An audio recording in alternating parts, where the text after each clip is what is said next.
Hi everyone, this is Laura for Mobility from the Ground Up. I'm calling today's class Shoe On, Shoe Off, and we're going to, if you don't have shoes, maybe grab a pair because we're going to practice taking on and off our shoes. So this is a very specific, but it's a specific type of mobility. But looking at these kind of activities that happen every single day, we're all putting shoes off, taking them off. We want to maintain that ability. So we're going to start, I have a chair here. Might want to grab a chair. I like armless chairs when we're working on exercise. I also have a couple things to put under my head for laying on the ground if you want to grab those things.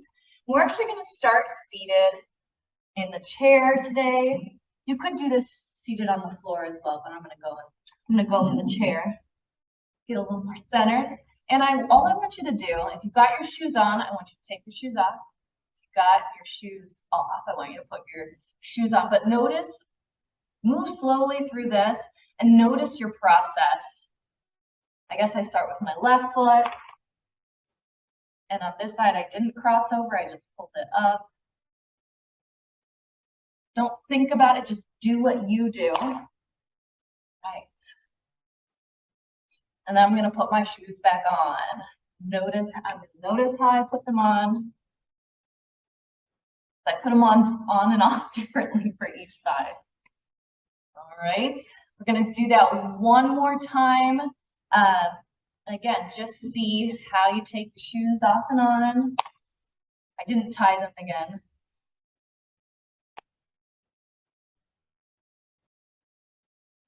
And we're doing it seated here.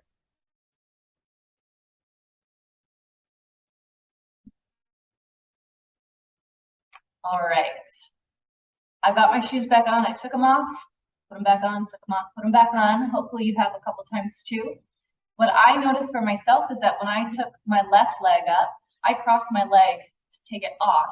But when I put it on like this with my knee in. So those are the things I noticed on the left side. On the right side, I just brought it in and did the same thing pretty much off and on.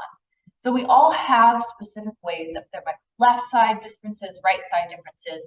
But what we need when we're taking on off a shoe is pretty good hip mobility and also strength in order to get it there. Now, if you have your shoes on with me, I'm going to stand now. Have your chair or wall nearby, potentially.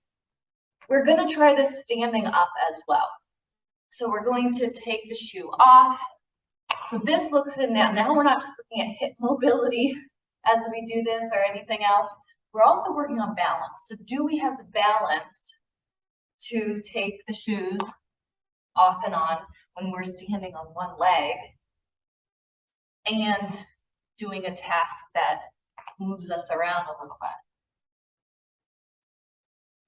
that destabilizes us? All right. How did the standing version go? You can do it again if you want to, because we're going to take our just off, not back on.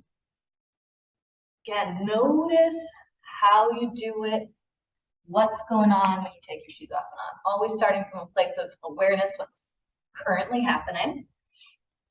All right, so again, to take our shoes off and on, we need, if we're doing it standing, we need balance, we need hip mobility, we need to be able to maybe move from the back. When we're doing it in a chair, we also need hip mobility. And if you did it on the floor, you probably need even more hip mobility and able to move through the leg, transfer that through the lower back especially. So set your shoes aside or put them back on, whatever you're more comfortable moving in. And we're going to start working on that hip mobility. So the first thing I'm going to have you do is lay down on your back. And then bolster your head however you need to. If you have high blood pressure, try to bolster your head up above your heart. And I've got my feet flat on the floor, knees bent. I'm going to draw my right leg in and then let it go. Draw my left leg in, let it go. So on this first draw in, again, we probably have differences in how we put our shoes on because we're not the same person. So I'm just drawing straight in. I did a shoe like that. My right leg likes to do that. And then I'm going to have you straighten out your left leg. I'm going to turn. You're going to straighten out your left leg, and then you're going to draw your knee into the chest as the foot comes across the midline of your body. So you're not always putting your shoe on in this way. We'll stay with the same side.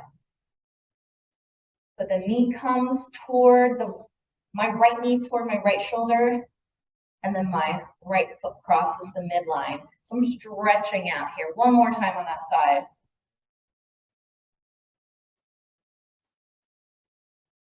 And then second side. How's it feeling here?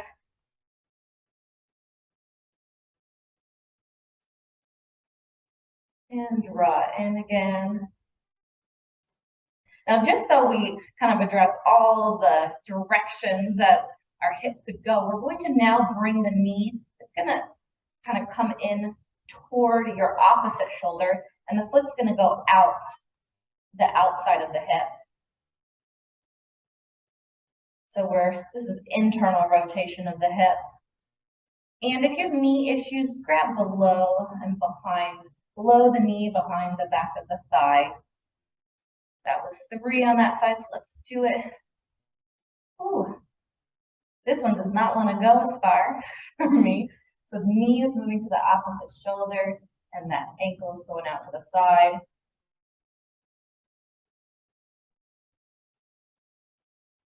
Good. Let's do one more. These are knee draw-ins, variations on our knee draw-ins.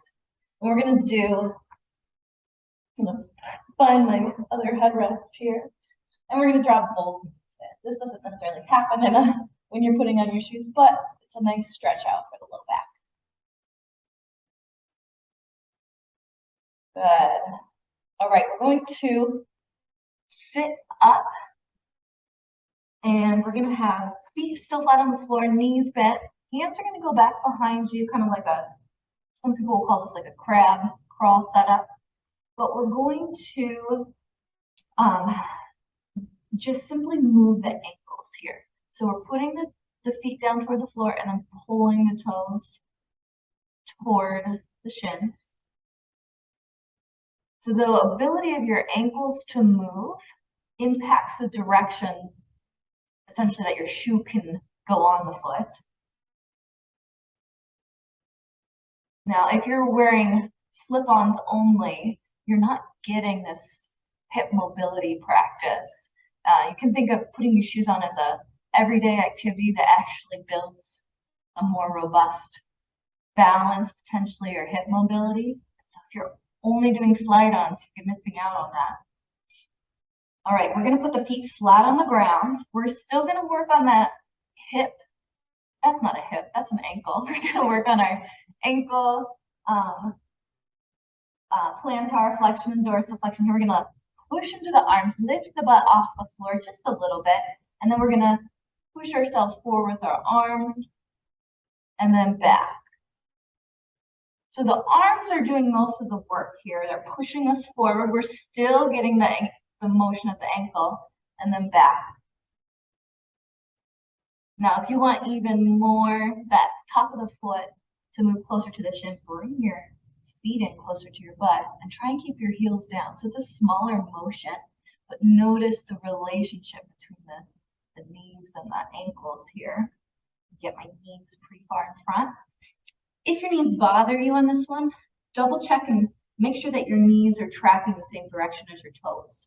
So sometimes I'll see people with the toes turned out and the knees moving forward. That puts a lot of torque on the knee joint. So if you can get the toes pointed forward and the knees moving forward, or, if your toes are pointed out, make sure that your knees are pointed out so don't get that torque.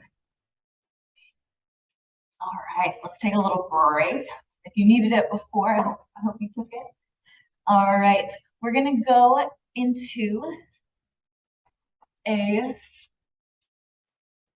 pigeon pose. So if you're familiar with some yoga movements, we're going to do a similar movement to a pigeon. So the reason why we're doing this is because if you look at our chair putting on, some of us will bring the leg over. And some of us will do this. I've seen people, let's actually sit in the chair. Let's take a little segue here. We'll get to the pigeon, don't worry. We're seated in our chair. We're gonna bring, whether or not you do this when you put your shoe on, we're gonna bring the ankle up. This is what I see a lot of people have to do, and they have to lift their leg onto their opposite leg because they don't have the strength and in that range of motion to get this up. So I want to see, let's start with a vertical shin, hopefully a relatively vertical thigh here. But I want to see, I'm going to do right leg first. On the right leg, do you need to assist your leg in coming up and over? It's not bad, good if you do need an assist. An arm assist to be specific.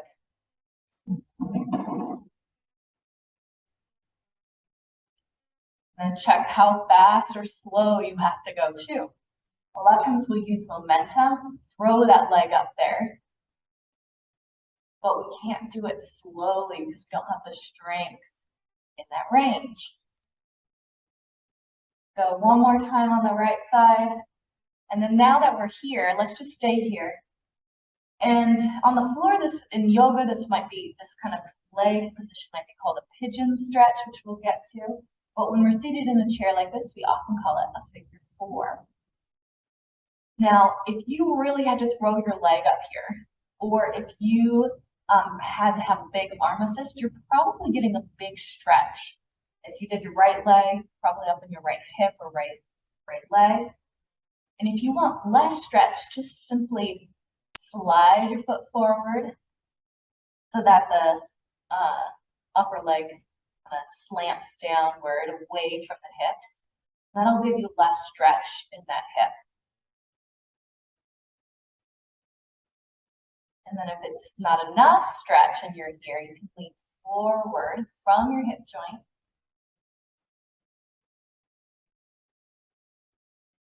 Now, if you have joint replacements like a knee, some knee and hip replacements don't like this figure four position. So I'll often tell people do the knee or hip replacement to go a little bit lower because it's less range of motion, and most people are pretty tight and they can still get some stretch. So you could do your figure four a little bit lower here. And we're going to try this with the left side now. So again, do you throw the leg up? Is it fast? Can you do it slow? Another thing that folks do, including myself, I'll emphasize a little bit, but watch my low back here. So I'll round my low back and then let everything come back to position. I can come out of it pretty easy, but there's just a slight round that I have to do sometimes in order to get the leg crossed over. So it's not just speed, it's not just the arm assist. Let's see if we're doing this rounding of the spine to get there, we know that the hip needs a little bit more range, and the hip gets it from the low back.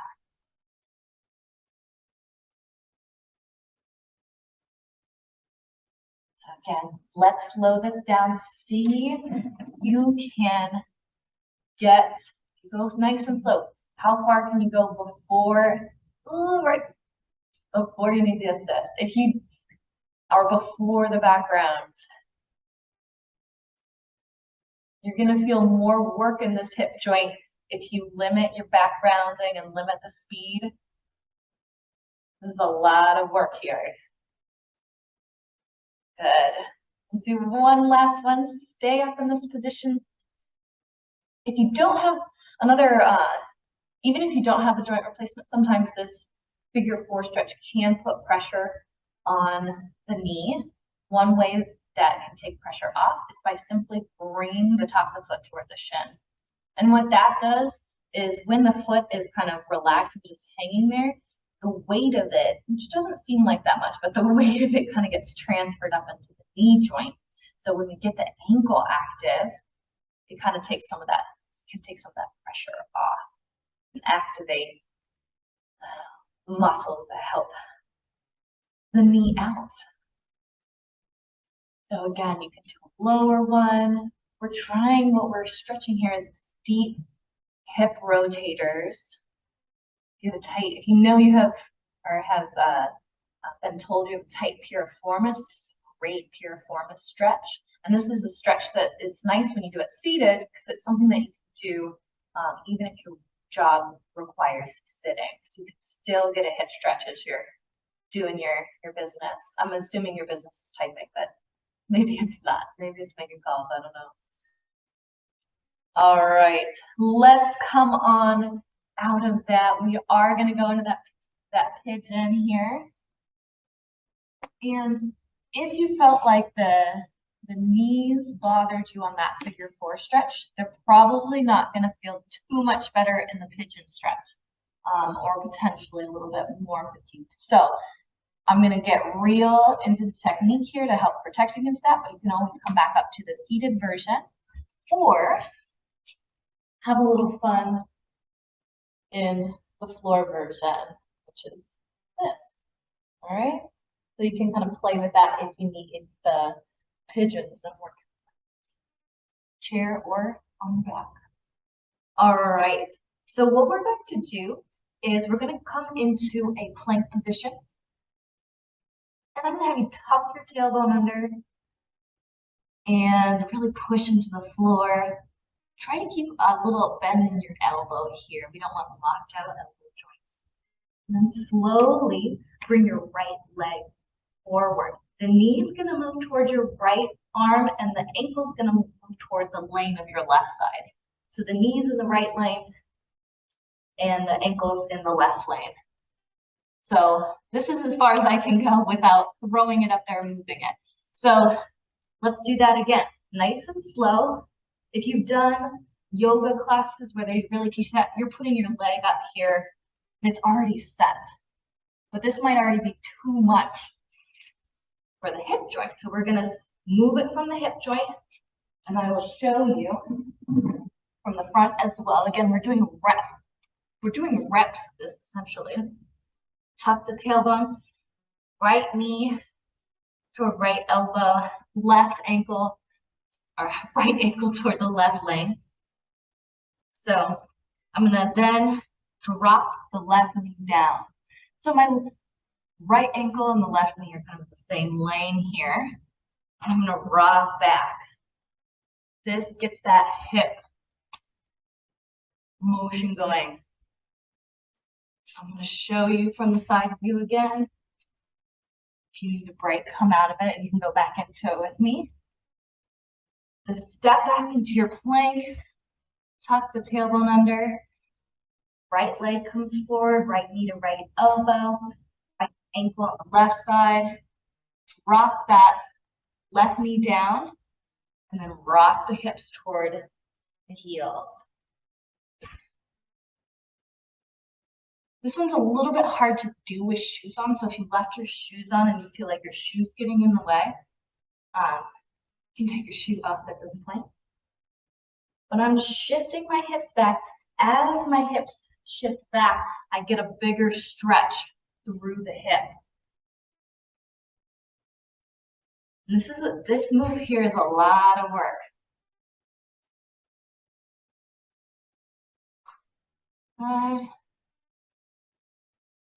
All right, let's come out of that. Before we go back to the other side, you can come into, I'm gonna have you tuck your toes, shift your hips back. If the blood pressure is an issue, history of a stroke, keep your head above your heart as you do this. You can do it on a couch or a little table. But if you're feeling pretty good, you can come on down. Let the head hang here as well. I'm looking up so you can hear me, but let your head hang down between your arms. Let the back of the neck stretch out.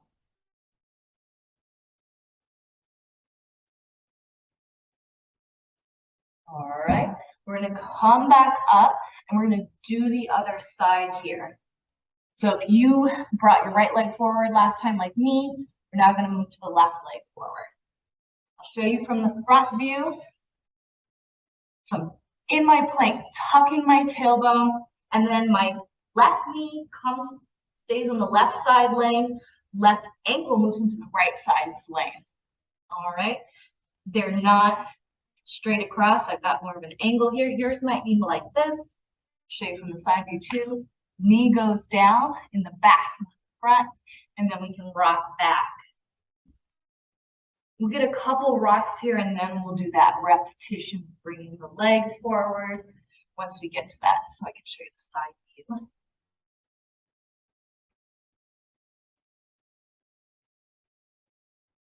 Nice. Let's do one more back. Notice if your low back is rounded, like my low back, like I showed you my low back rounded as I brought my leg up and seated in a chair. So try to keep that spine neutral. All right, take a little break, shake out if you need to. And then when you're ready, come back into that plank position. Gap back, tuck the tailbone under, engage the core, and bring the left leg forward. So again, notice the step back again. How far can I bring the left knee and ankle without rounding my back? Just from the work of my hip. Ooh, a lot of things are coming into play here. Let's do one more. Bring it forward. My toes are tucked under and I'm setting my back knee down. I'm going to shift my hips back. Again, bringing the top of the foot toward the shin, getting those toes tucked will help protect the knee up in the front. And try to get your hips to go straight back. Sometimes I'm on my left leg forward here. A lot of times when we're tight in the hip, the whole pelvis will move to the right because it'll take away the stretch. So try and go straight back with the hips. If the spine rounds, the spine rounds. Do your best.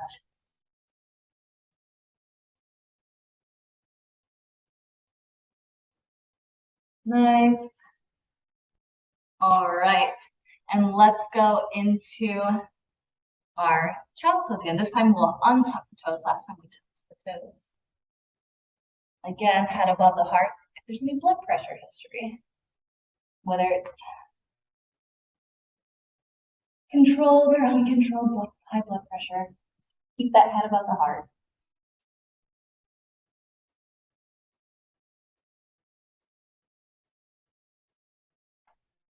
Remember, let your head hang between your arms here. Let the back of the neck stretch out.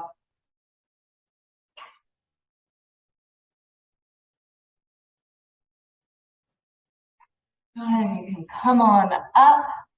We're going to come into a standing position now. And if you need, I'd recommend having a chair, a counter, a wall, door frame around for balance if you need it. But we're going to come to standing. And when we started this, after we took our shoes on and off, I had you draw your knees to your chest when we were laying down on the floor. We're going to do that same thing here, standing.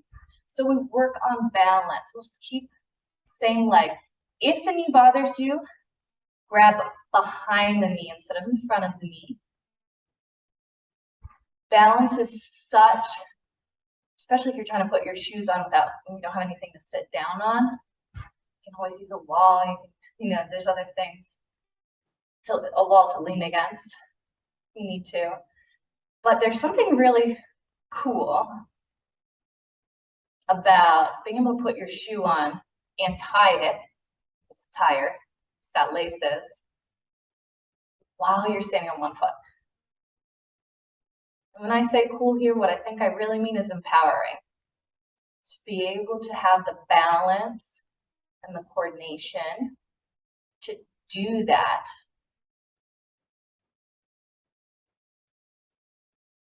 Because a lot of times people will be like, putting on my shoes, do we really need to work on this?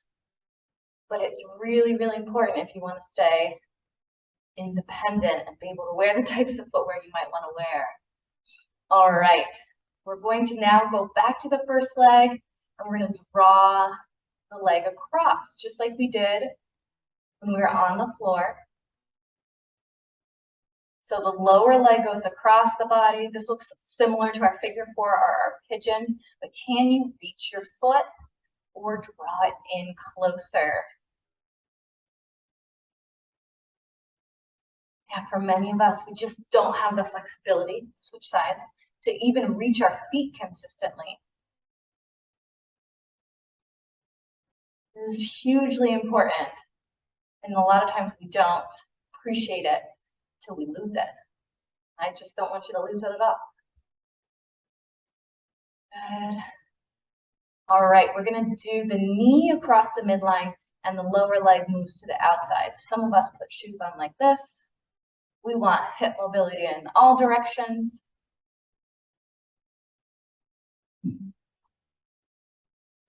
Good, work on that balance simultaneously. Second side.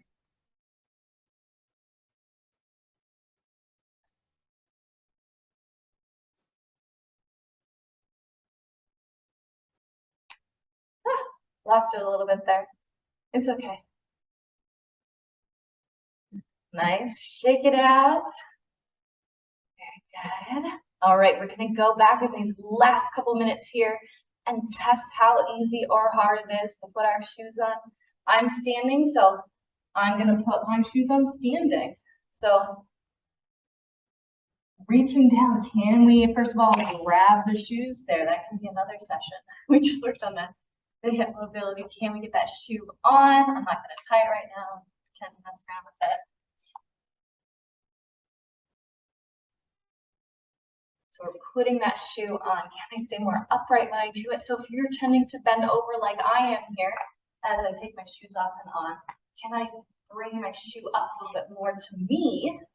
So challenge yourself to put your shoe on in a different way than you normally do. I go like this, pull it off. Can I stay more upright? If you're the other way, we all do it different ways. So just find a novel way to do it. And then let's go to the seated version. One way that you could add in that, one of the exercises we did today, that figure 4, is can you get into the figure 4 instead of throwing the leg up there or grabbing the leg? Can you work on getting it there very carefully, very slowly, very controlled, and with strength and mobility from your hip? Side. I don't normally put my shoes on like this. This is novel for me. Nice. I know when I take them off, I feel kind of something like this, so I'm gonna go way out in front. On this side, I normally go like this. All right. If you're going out into the world right now, like I am, I'm gonna end on putting my shoes on. If you are headed to just relax for a little bit, then you can end with your shoes off. But whatever you decide to do, I hope you feel like you have a better knowledge of things that you can do to keep the mobility that you need in order to take the shoes on and shoes off whenever and wherever you want to. Have a great day.